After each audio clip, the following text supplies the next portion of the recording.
গরমে নাভিশ্বাস অবস্থা। এই মুহূর্তে আমাদের পিসির সুস্থতার জন্য সবচেয়ে জরুরি প্রয়োজন হচ্ছে একটা চমৎকার ইউপিএস।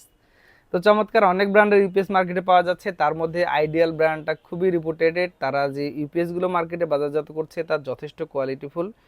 এগুলোতে মোটামুটি একটা পিসিতে হয়তো আপনি 10 থেকে 15 মিনিট ব্যাকআপ পাবেন, কিছু কিছু ক্ষেত্রে হয়তো একটু বেশি হতে পারে। তো এই ইউপিএসটাতে কি যে পোর্টগুলো থাকছে একটু আপনি যদি দেখে নেন, তাহলে হচ্ছে যে ইউনিভার্সাল পোর্ট তো আছেই, সেই সাথে পাওয়ার আউটপুটের জন্য যা যা দরকার সব ধরনের ডিজাইনের পোর্টগুলো আছে। আপনি এখানে চাইলে ইন্ডিকেটরগুলো পাচ্ছেন, সব ধরনের পাওয়ার বাটনটা পাচ্ছেন। তো আমার মনে হয় যে এই বাজেটের মধ্যে এই ইউপিএসটা আপনি পছন্দ রেখে রাখতে পারেন। এই ইউপিএসটা কিনতে চাইলে মোটামুটি আপনাকে খরচ করতে হবে হয়তো 3200-3300 টাকার আশেপাশে। এই ইউপিএস এর ফিচারগুলোর মধ্যে রয়েছে ভোল্টেজ রেগুলেশন, সেই সাথে সোর্স প্রোটেকশন এবং ব্যাকআপ পাওয়ার। তো চমৎকার এই ইউপিএসটা নিতে চাইলে আপনি আমাদের কাছ থেকে নিতে পারেন। স্ক্রিন নাম্বার আছে, সরাসরি শপে এসে সংগ্রহ করতে